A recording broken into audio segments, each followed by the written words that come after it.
भक्तजनों, आज आप सुने शुक्रवार व्रत कथा। कथा के अनुसार एक समय की बात है।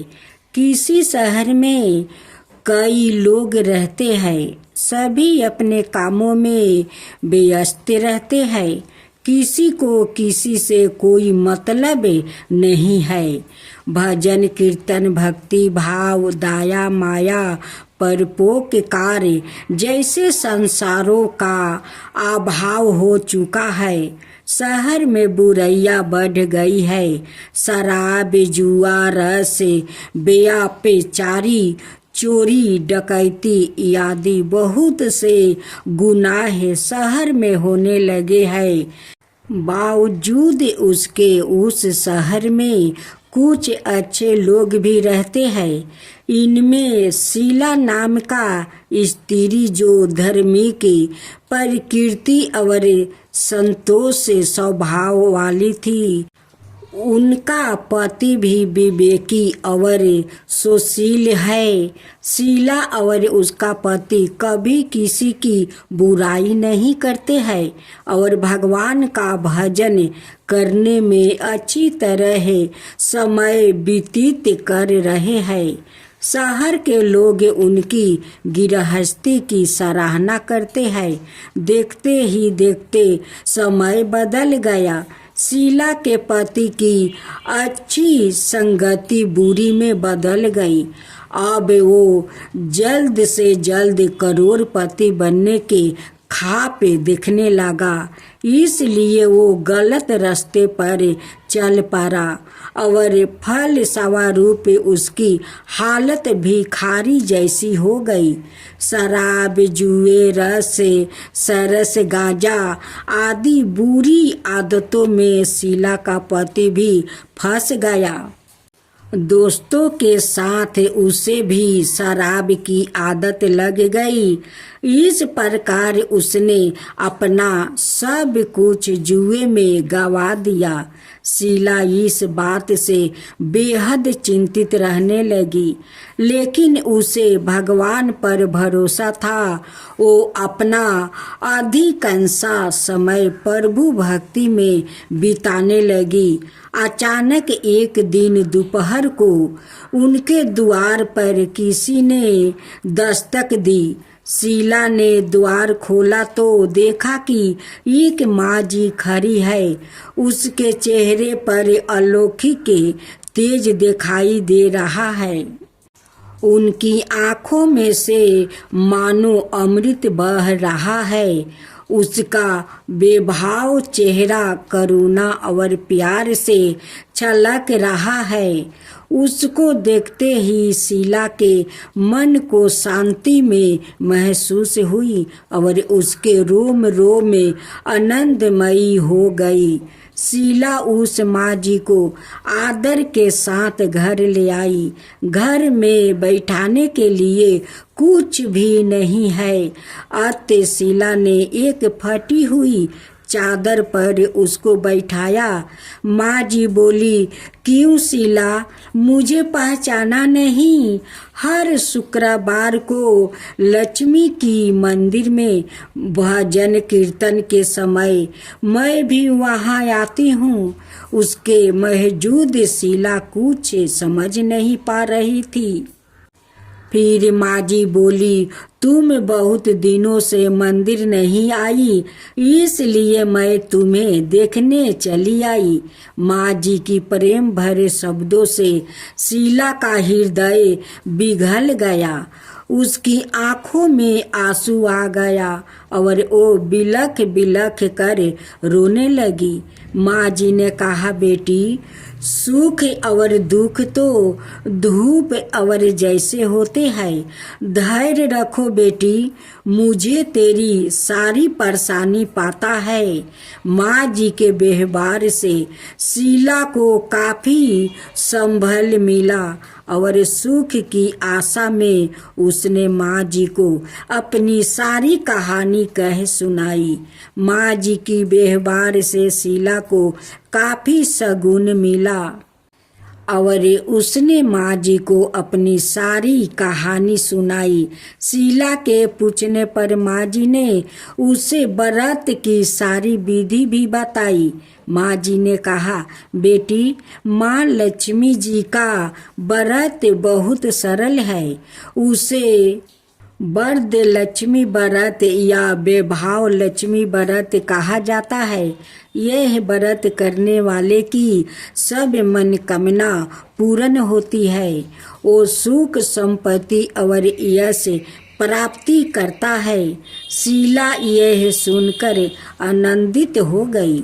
शीला ने संकल्प करके आंखों खोली तो सामने कोई नहीं है। वो सोच में पड़ गई कि माँ जी कहाँ गई। शीला को तत्काल यह समझते देर नहीं लगी कि माँ जी और कोई नहीं, वो तो साक्षात लक्ष्मी जी ही थी। दूसरे दिन शुक्रवार था। सुबह स्नान करके स्वच्छ कपड़े पहनकर शीला ने माँ जी द्वारा बताई विधि से पूरे मन से व्रत किया। आखिरी में प्रसाद वितरण हुआ। यह प्रसाद पहले पति को खिलाया। प्रसाद खाते ही पति के स्वभाव में फर्क पड़ गया। उस दिन उसने शीला को मारा नहीं, सताया भी नहीं। शीला को बहुत आनंद हुआ। उनके मन में वैभव लक्ष्मी व्रत के लिए श्रद्धा बढ़ गई। शीला ने पूर्ण श्रद्धा भक्ति से 21 शुक्रवार तक वैभव लक्ष्मी व्रत किया। 21वां शुक्रवार को माँ जी के कहे मुताबिक उद्यापन विधि करके 7 स्त्रियों को वैभव लक्ष्मी व्रत की 7 पुस्तक उपहार में दिया। फिर माँ जी के धन लक्ष्मी स्वरूप की छवि को बंधन करके भाव से मन ही मन प्रार्थना करने लगी। हे माँ धन लक्ष्मी, मैंने आपका वैभव लक्ष्मी व्रत करने की मन्नत मांगी है। वो व्रत आज पूर्ण किया है। हे माँ, मेरी हर विपत्ति दूर करो, हमारा सबका कल्याण करो।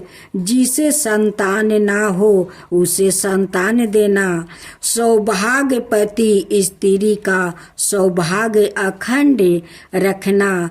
कुंवारी लड़कियां को मन भाव पति देना। जो आपका यह चमत्कारी वैभव लक्ष्मी व्रत करे, उनकी सब विपत्ति दूर करना, सभी को सुखी करना। हे माँ, आपकी महिमा अपरंपार है। ऐसा बोलकर लक्ष्मी जी के धन लक्ष्मी स्वरूप की छवि को प्रणाम किया। व्रत का प्रभाव से शीला का पति अच्छा आदमी बन गया और कड़ी मेहनत करके व्यवसाय करने लगा। उसने तुरंत शीला के गिरवी रखे गहने चुरा लिया। घर में धन की वृद्धि हुई। घर में पहले जैसी सुख शांति छा गई। वैभव लक्ष्मी व्रत का प्रभाव देखकर महलों की दूसरी स्त्रियां भी विधि पूर्वक वैभव लक्ष्मी व्रत करने लगी। महालक्ष्मी की व्रत कथा। माता लक्ष्मी के 2 रूप सादा से प्रचलित है। उत्तर भारत में कहते हैं कि देवी के विभिन्न रूप को उनके वाहन, पहनाव, हाथ और शास्त्रों के अनुसार पहचाना जाता है। देवी का वाहन उल्लू, गरुड़ और गज है। बहुसती जगह है, वो कमल पर विराजमान है। हर देवी का अलग अलग रूप है। पुराणों में एक लक्ष्मी वो है जो समुद्र मंथन से जन्मी थी और दूसरी वो है जो भृगु की पुत्री थी। भृगु की पुत्री को श्री देवी भी कहते हैं। उनका विवाह भगवान विष्णु से हुआ था। दक्षिण भारत में लक्ष्मी जी की अभिभक्ति को दो रूपों में देखा जाता है, श्री रूप और लक्ष्मी रूप। श्री रूप में वो कमल पर विराजमान है और लक्ष्मी रूप में वो भगवान विष्णु के साथ है। महाभारत में लक्ष्मी के विष्णु पत्नी लक्ष्मी और राज लक्ष्मी दो प्रकार बताया गया है। एक अन्याय मान्यता के अनुसार लक्ष्मी के दो रूप है, भूदेवी और श्री देवी।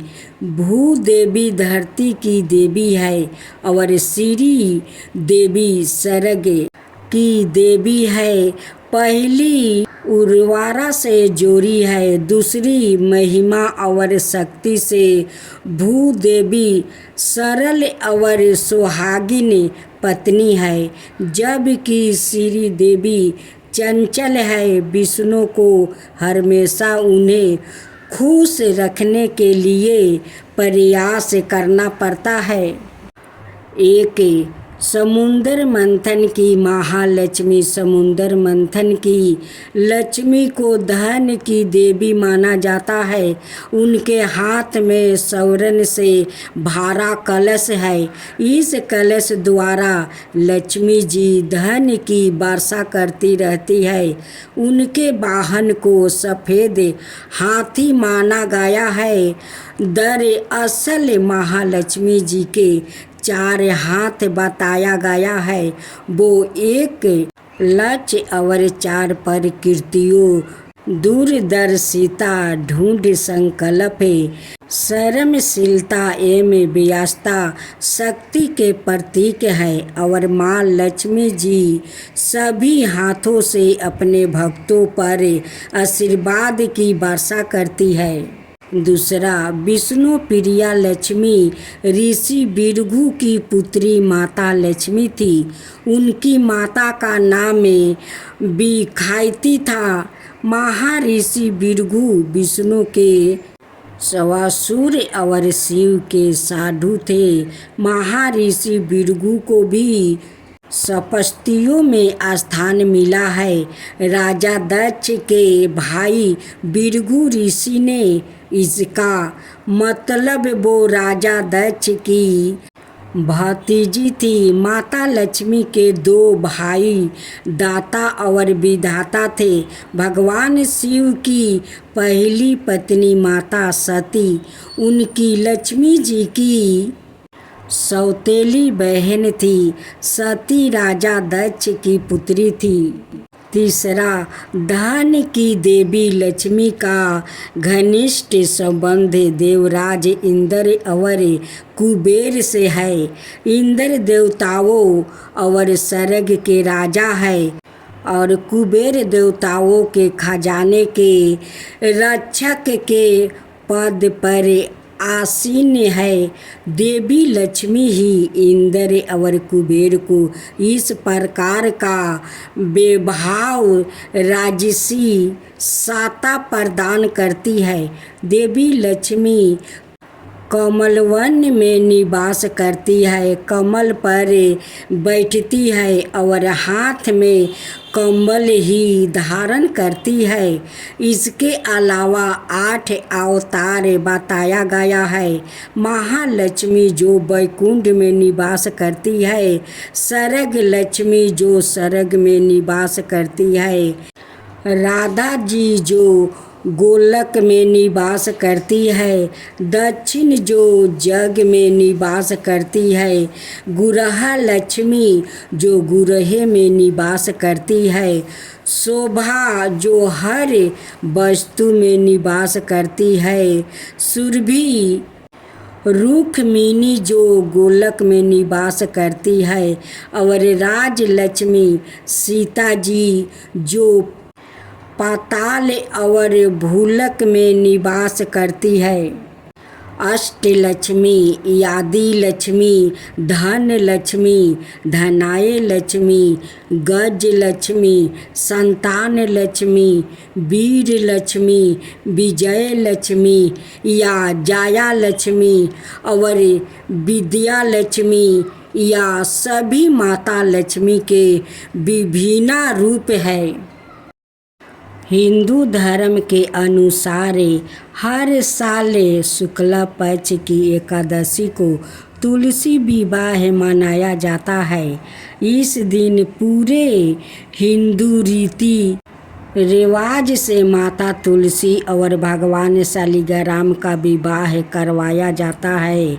इस विवाह को कराने पर ऐसा माना जाता है कि इससे न केवल माता तुलसी बिल्कुल भगवान विष्णु का भी आशीर्वाद मिलता है।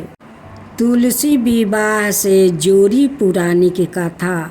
माता तुलसी का असली नाम बिंदा था। उनका जन्म राक्षस कुल में हुआ था, लेकिन वो श्री हरि विष्णु की परम भक्त थी।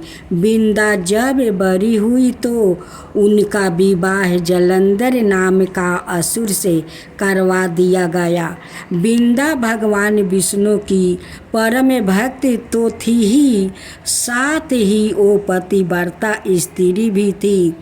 उनकी भक्ति और पूजा के कारण उनका पति जलंधर अजय होता गया और इसके चलते उसे अपनी शक्तियों पर अभिमान हो गया और उसने स्वर्ग पर आक्रमण कर देव कन्याओं को अपने अधिकार में ले लिया। इससे क्रोधित होकर सभी देव भगवान श्री हरि विष्णु की शरण में गया और जलंधर के आतंक का अंत करने की प्रार्थना की। परंतु जलंधर का अंत करने के लिए सबसे पहले उसकी पत्नी बिंदा का सती व्रता भंग करना अनिवार्य थे। भगवान विष्णु ने अपनी माया से जलंधर का रूप धारण कर बिंदा के पतिव्रता धर्म को नष्ट कर दिया और उसके परिणाम स्वरूप जलंधर की शक्ति छीन हो गई और वो युद्ध में मारा गया। लेकिन जब बिंदा को श्री हरि के छल का पता चला तो उन्होंने भगवान विष्णु से कहा, हे नाथ, मैंने आजीवन आपकी आराधना की है, आपने मेरे साथ ऐसा कृत्य कैसे किया? इस प्रश्न का कोई उत्तर श्री हरि नहीं दे पाए और तब बिंदा ने भगवान विष्णु से कहा कि आपने मेरे साथ एक पाषाण की तरह व्यवहार किया है। मैं आपको श्राप देती हूँ कि आप पाषाण बन जाए। यह कहते ही भगवान श्री हरि पत्थर समान हो गया और दृष्टि का संचालन बिगड़ने लगा। तब देवताओं ने बिंदा से याचना की कि वो अपना श्राप वापस ले ले। भगवान विष्णु भी बिंदा के साथ हुए छल से लज्जित थे और अंत में उन्होंने भगवान विष्णु को क्षमा कर दिया और भगवान विष्णु को श्राप मुक्त कर दिया। जलंधर के साथ सती हो गई। बिंदा की राख से एक पौधा निकला जिसे श्री हरि विष्णु ने तुलसी नाम दिया और वरदान दिया कि तुलसी के बिना मैं किसी भी प्रसाद को ग्रहण नहीं करूँगा। मेरे शालिग्राम रूप से तुलसी का विवाह होगा और कालांतर में लोग इस तिथि को तुलसी विवाह करेंगे। उन्हें सुख और सौभाग्य की प्राप्ति होगी। वैभव लक्ष्मी व्रत की महिमा की कथा। पूजा उपासना तो जैसे भारतवासियों की सांसों में बसा हुआ है। शायद कि ऐसा कोई दिन गुजरता होगा जब कोई खास पूजा का संजोग ना मनाता हो। सप्ताह के हर दिन के अनुसार भी विशेष पूजा का विधान है। शुक्रवार को लक्ष्मी देवी का व्रत रखा जाता है। इसे वैभव लक्ष्मी व्रत भी कहा जाता है। महालक्ष्मी की कथा। पुराने समय की बात है। एक गांव में एक गरीब ब्राह्मण रहता था। वो नियमित रूप से श्री विष्णु का पूजा करता था। उसकी भक्ति से प्रसन्न होकर भगवान विष्णु ने उसे दर्शन दिया और अपनी मनोकामना मांगने का कहा। ब्राह्मण ने लक्ष्मी जी का निवास अपने घर में हो ऐसी इच्छा जाहिर किया। यह सुनकर विष्णु जी ने लक्ष्मी जी की प्राप्ति का मार्ग सरल ब्राह्मण को बता दिया। विष्णु जी ने कहा कि मंदिर के सामने एक स्त्री आती है जो यहाँ आकर उपले थापती है। तुम उसे अपने घर आने का आमंत्रित देना। वो स्त्री ही देवी लक्ष्मी है। देवी लक्ष्मी जी के तुम्हारे घर आने के बाद तुम्हारा घर धन और धनाय से भर जाएगा। यह कहकर विष्णु जी ने चला गया। अगले दिन सुबह 4 बजे ही ब्राह्मण मंदिर के सामने बैठ गया। लक्ष्मी जी भी उपले थापने के लिए आई तो ब्राह्मण ने उनसे अपने घर आने का निवेदन किया। ब्राह्मण की बात सुनकर लक्ष्मी जी समझ गई कि यह सब विष्णु जी के कहने से हुआ है।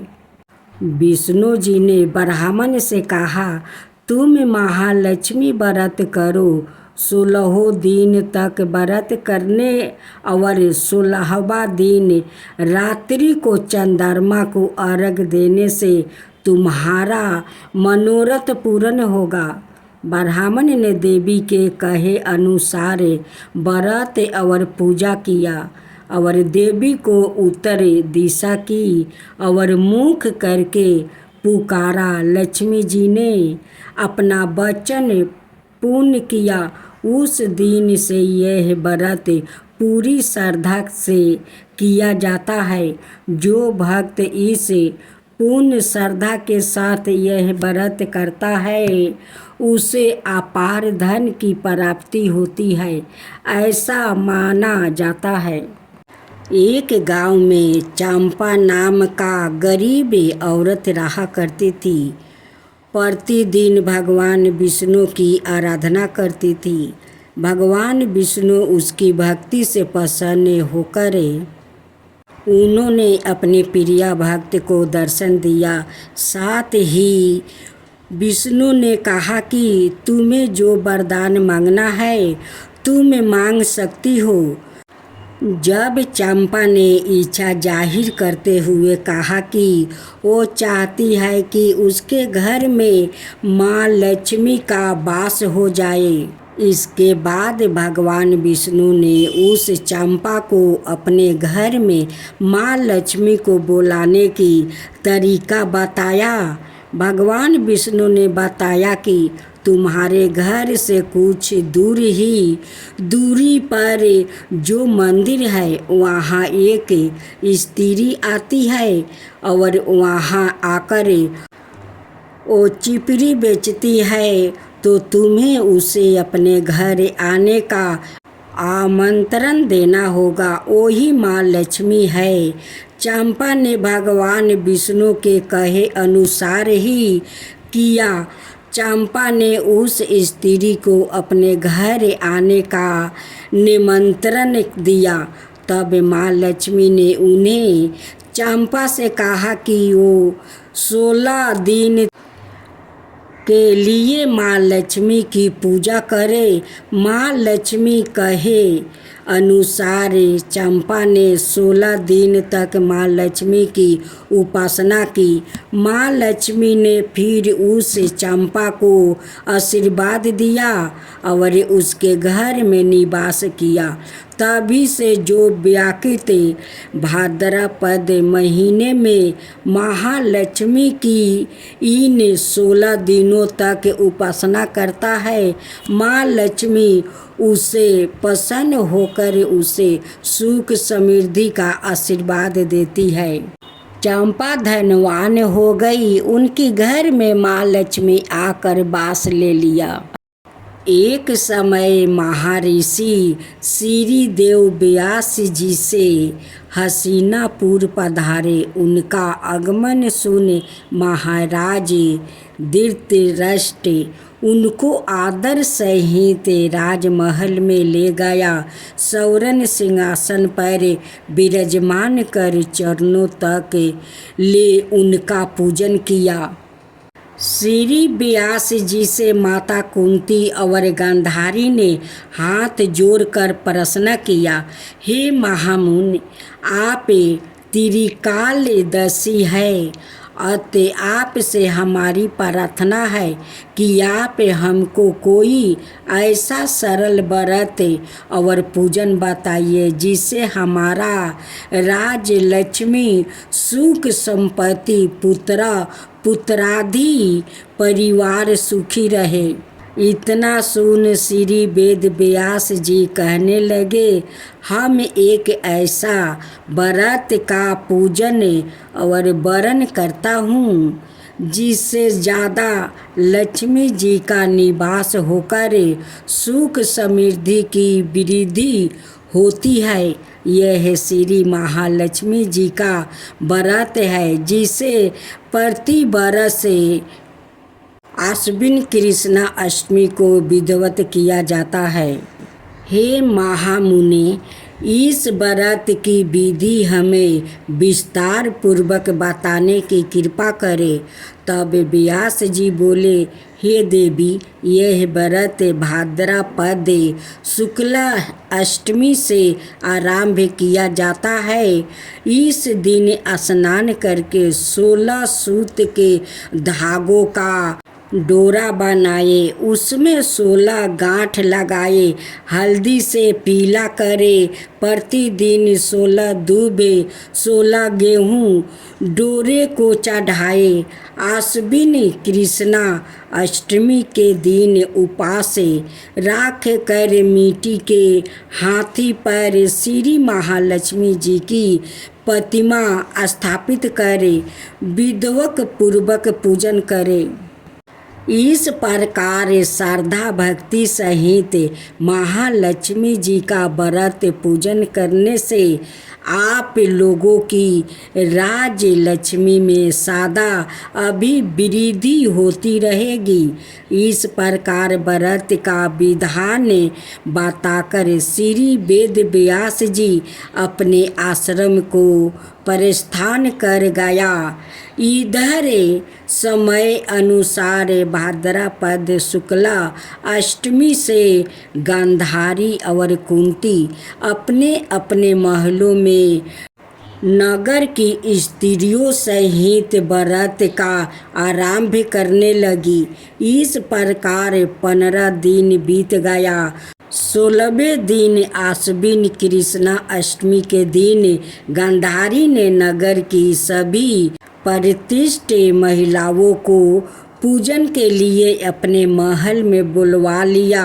माता कुंती के यह कोई भी महिला पूजन के लिए नहीं आई। साथ ही माता कुंती को भी गांधारी ने नहीं बुलाया। ऐसे करने से माता कुंती ने अपना बड़ा अपमान समझा। उन्होंने पूजा की कोई तैयारी नहीं की और उदास होकर बैठ गई। जब पांचों पांडवों युधिष्ठिर, अर्जुन, भीम, नकुल और सहदेव महल में आए तो कुंती को उदास देखकर पूछा, हे माता, आप इस प्रकार उदास क्यों है? आपने पूजन की तैयारी क्यों नहीं की? तब माता कुंती ने कहा, हे पुत्रा, आज महालक्ष्मी जी के व्रत का उत्साह गांधारी के महल में मनाया जा रहा है। उन्होंने नगर की समस्त महिलाओं को बुला लिया और उसके 10 पुत्र ने मिट्टी का एक विशाल हाथी बनाया, जिस कारण सभी महिलाएं उस बड़े हाथी का पूजन करने के लिए गांधारी के यहाँ चली गई, लेकिन मेरे यहाँ नहीं आई। यह सुनकर अर्जुन ने कहा, हे माता, आप पूजन की तैयारी करें और नगर में बुलावा लगवा दे कि हमारे यहाँ सरग के ऐरावत हाथी की पूजन होगी। इधर माता कुंती ने नगर में ढिढोरा पिटवा दिया और पूजा की विशाल तैयारी होने लगी। उधर अर्जुन ने बाण के द्वारा सरग से ऐरावत हाथी को बुला लिया। इधर सारे नगर में शोर मच गया कि कुंती के महल में सरग से इंद्र का ऐरावत हाथी पृथ्वी पर उतर कर पूजा जाएगा। समाचार को सुनकर नगर के सभी नर नारी, बालक और वृद्धों की भीड़ एकत्र होने लगी। उधर गांधारी के महल में हलचल मच गई। वहाँ एकत्र हुई सभी महिलाएं अपनी अपनी थालियों लेकर कुंती के महल की ओर जाने लगी। देखते ही देखते कुंती का सारा महल ठास ठास भर गया।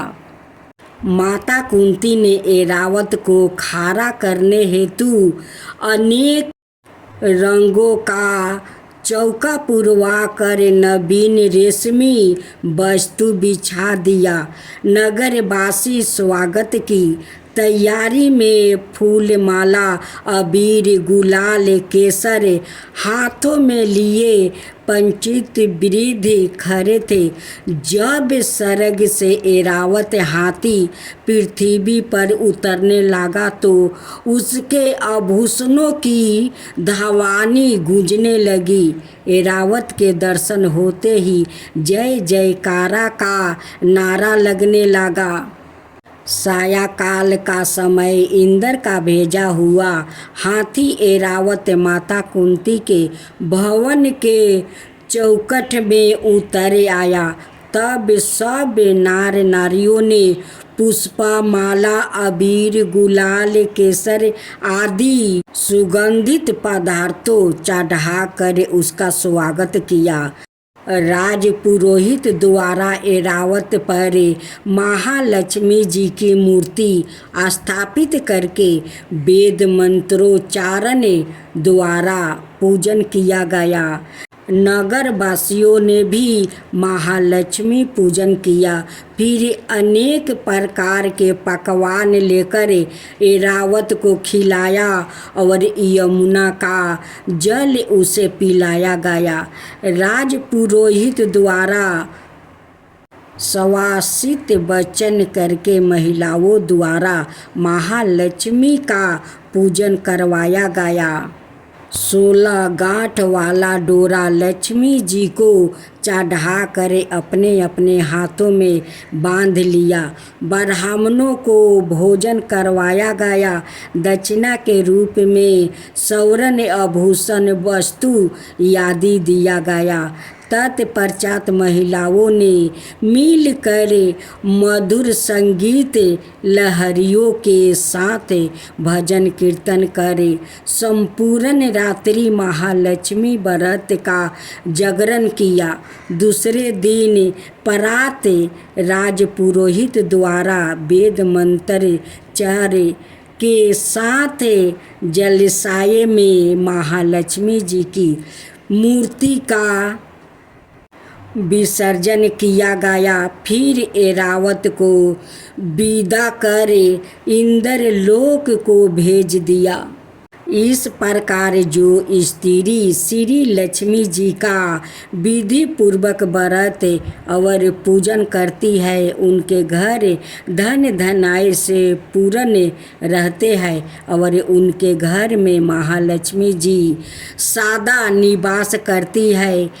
इस हेतु महालक्ष्मी जी की यह स्तुति अवश्य बोले, महालक्ष्मी नमस्तुभय नमस्तुभय, सुरेश्वरी हरि प्रिया नमस्तुभय नमस्तुभय, दयानिधे नमस्तुभय नमस्तुभय। ओम जय लक्ष्मी माता, मैया जय लक्ष्मी माता, तुमको निस दिन सेवते हरि विष्णु दाता। ओम लक्ष्मी माता, उमा राम ब्रह्मणी, तुम ही हो जग माता। सूर्य चंद्रमान धावते नारद ऋषि गाता। ओम जय लक्ष्मी माता, दुर्गा रूप निरंजनी, सुखी सनपति दाता। जो कोई तुमको धावते ऋषि रिधि सिद्धि धन पाता। ओम जय लक्ष्मी माता, तुम्हें पाताल निवासिनी, तुम्हें ही सुविदाता। करम प्रभाव प्रकाशनी, भाव निधि की ताराता। ओम जय लक्ष्मी माता, जिस घर में तुम रहती सब सद्गुण आता। सब संभव हो जाता, मन नहीं घबराता।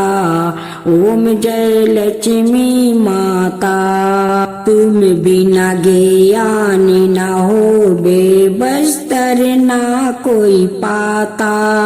खाने पाने का भाव सब तुम से ही आता। ओम जय लक्ष्मी माता, शुभ गुण मंदिर सुंदर सिरोधानी जाता। रतन चतुर्दर्शन तुम बिना कोई नहीं पाता।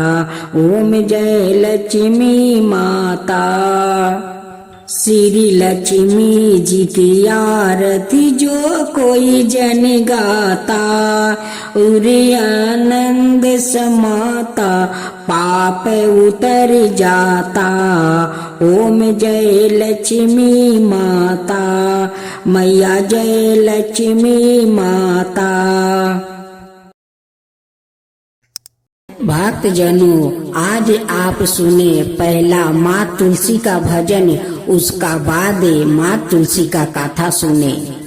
सावर सावर तुलसी के हरियर हरियर पातावा, यार हरियर हरियर पातावा। मोजरवा झारी गिरे लाहो आंगनावा, मोजरवा झारी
नारायण जी पाहुनावा कैसे बहारुर भगता हम अंगनवायर हम अंगनवा से गोदिया में बारन हमरो लाला नवा से गोदिया में बारन हमरो लाला नवा उठू उठू राधा मैया बाहरु अंगनवा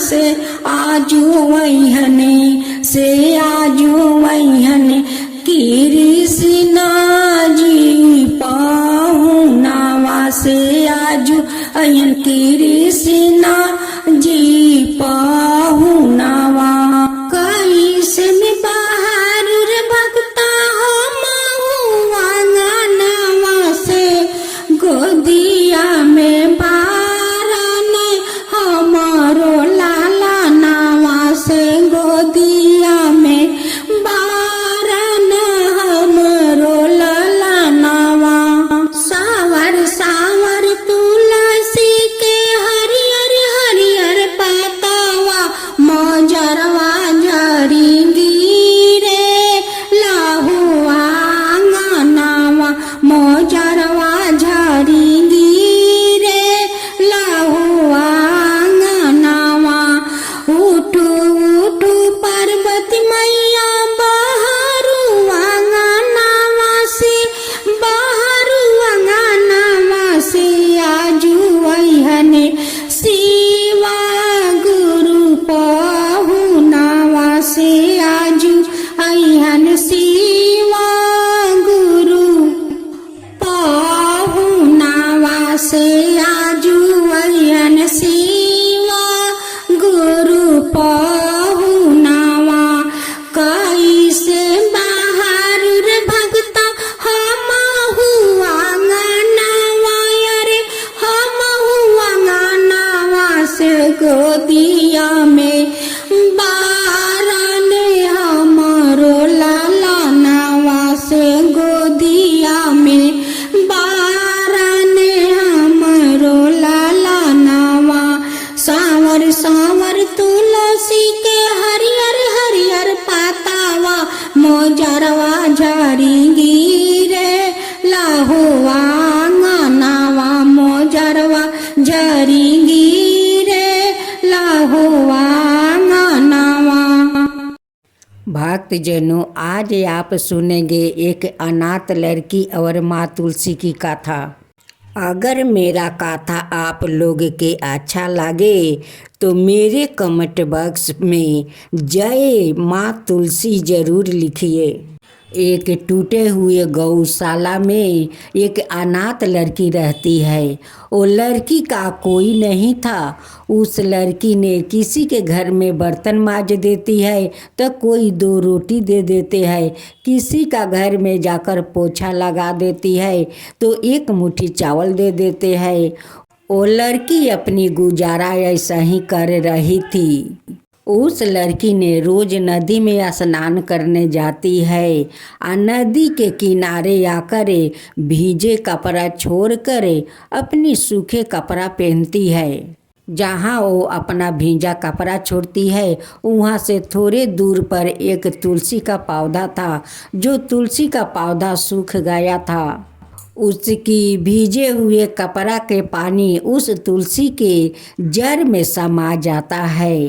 अब तो वो रोज नदी में स्नान करती है और वही जगह पर आकर भीजे कपड़ा अपना छोड़ती है। उनकी भीजे कपड़ा का पानी गरगरा कर उस तुलसी का जड़ में समा जाता है। अब तो तुलसी का पौधा धीरे धीरे हरा होने लगा।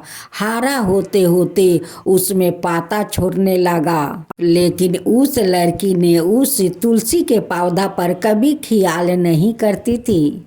उस तुलसी का पौधा बहुत बड़ा हो जाता है और उस पेड़ में बहुत सारा फूल पकड़ लेता है। तुलसी बहुत खुशी हो जाती है या खुश होकर उस पौधा से प्रकट होती है और उस लड़की से कहती है कि लड़की, मैं तुझ पर बहुत प्रसन्न हूँ, आज तू मुझसे कोई वर मांग ले। लड़की उस तुलसी को देखकर बहुत अचकित हो जाती है। वो पहचान नहीं पाती है कि ये माँ तुलसी है। वो कहती है कि आप कौन हो, इतना जल्दी यहाँ पर कैसे आ गई? यहाँ पर तो कोई आदमी नहीं रहता है, कभी मैं आदमी को नहीं देखा, आया पे इतना जल्दी कैसे मेरे सामने आ गई? कहती है कि मैं तो तुलसी हूँ, तुम उस तुलसी का पौधा को देखती हो, उस तुलसी का पौधा तुम्हारे कारण तो हरा भरा हुआ है और इतना फूल पकड़ा है कि वो फूला कर बहुत खुश हो गई है। वो तुम्हारे कारण अब मैं उस पौधा में रहती हूँ, मैं तुलसी हूँ बेटी। बेटी, उस पौधा के तुमने जिंदा किया है, अब मैं आज खुश होकर आज प्रकट हुई हूँ, तुम्हारे सामने खड़ी हूँ और तुम्हें कुछ मांगने के लिए कहती हूँ, तुम मुझसे कुछ मांग लो। उस लड़की कहती है कि हे माँ तुलसी, मैं तो अनाथ हूँ, कभी तुलसी का पौधा देखा नहीं, उसलिए मैं पहचान नहीं पाई माता, मुझे क्षमा कर दीजिए। फिर तुलसी कहती है कि बेटी, तू मुझसे कुछ वर मांग ले। उस लड़की कहती है कि माता, मैं क्या मांगूं, मेरा कोई माता पिता नहीं है, नहीं कोई अपना परिवार है, नहीं मेरा घर द्वार है, मैं तो गौशाले में रहती हूँ।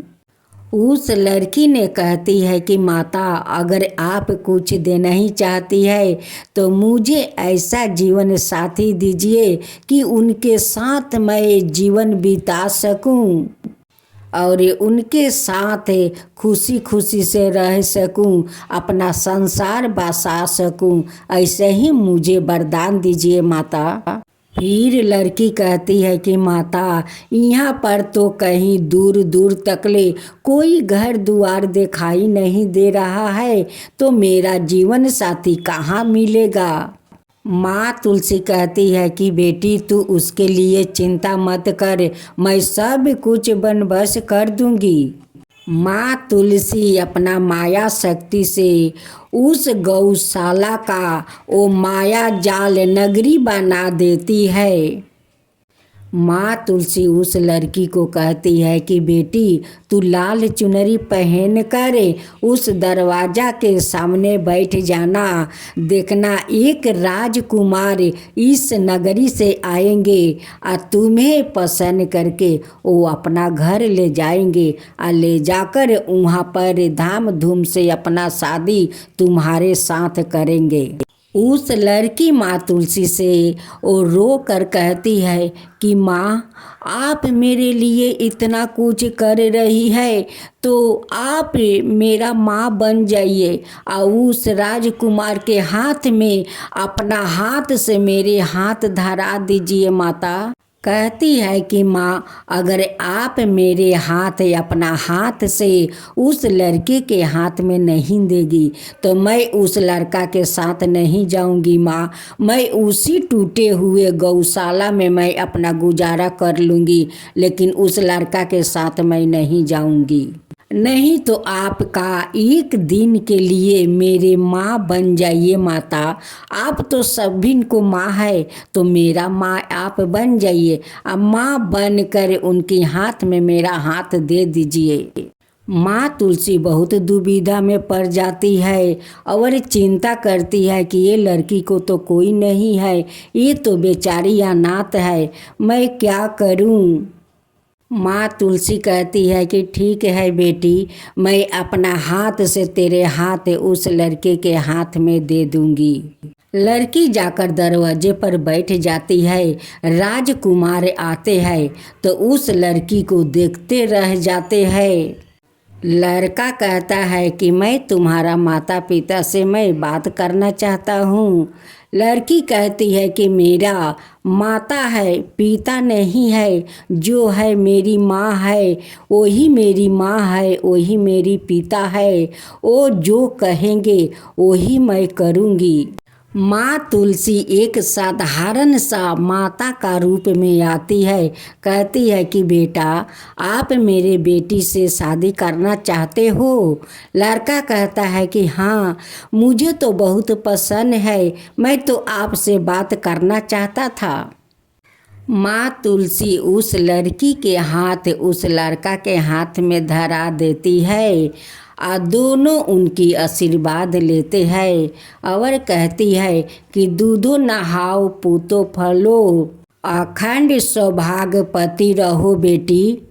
इस माया जाल नगरी का नाम रोशन करना बेटी, रोशन करना। तू मुझे भूल मत जाना बेटी। बेटी कहती है कि माता, मैं कभी नहीं भूलूंगी, इस माँ को तो कभी नहीं भूलूंगी। और सभी गांव वासियों को सभी को बोलूंगी कि माँ तुलसी का आंगन में बैठा कर सभी लोग श्रद्धा भक्ति से पूजा पाठ करें। मैं तो आपका शरण में रहूँगी माँ, आपका सेवा करूँगी, आपका पूजा पाठ करूँगी माँ, आपको कभी नहीं भूलूँगी। बाहर बाहर से लोग उस गांव में आते हैं। कहते हैं कि यहाँ पर तो कोई एक घर भी नहीं था, इतना सुंदर नगरी कैसे बन गया। सभी लोग उस राजकुमार से पूछते हैं कि इस गांव का नाम क्या है। राजकुमार कहते हैं कि इस गांव के नाम में माया जाल नगरी है। इस माया जाल नगरी का मैं राजा हूँ। हे माँ तुलसी, जैसे आप उस अनाथ लड़की पर कृपा किया, माँ बन कर उस लड़का को हाथ में उसका हाथ धरा दिया, वैसा ही सबका ऊपर कृपा कीजिए। हे माँ तुलसी, सबका ऊपर कृपा कीजिए। जो आपका कथा कहता है उस पर कृपा कीजिए, जो सुनता है उस पर कृपा कीजिए, सबके ऊपर कृपा कीजिए। हे माँ तुलसी, माँ तुलसी की जय हो, माँ तुलसी की जय हो। अगर मेरा तुलसी जी का कथा अच्छा लगा हो तो आप इस कमेंट बॉक्स में ज़रूर जय तुलसी माता लिखिए। जय जय तुलसी माता, जय जय तुलसी माता, सब जग की सुखदाता वरदाता। जय जय तुलसी माता, जय जय तुलसी माता। सब योग के ऊपर, सब रोग के ऊपर रुझ से रक्षा करके भाव तराता। जय तुलसी माता, रुझ से रक्षा करके भाव तराता। जय तुलसी माता। बाहु पुत्री है सायामा, सुरबली है गारामा। विष्णु प्रिया जो तुम के सेवे, सोनर तर जाता। जय जय जय तुलसी माता, जय जय जय तुलसी माता। हरि कैसे सभी राजते, त्रिभुवन से हो बनती थी। पति जनों की तारानी, तुम्हें हो भी खाता।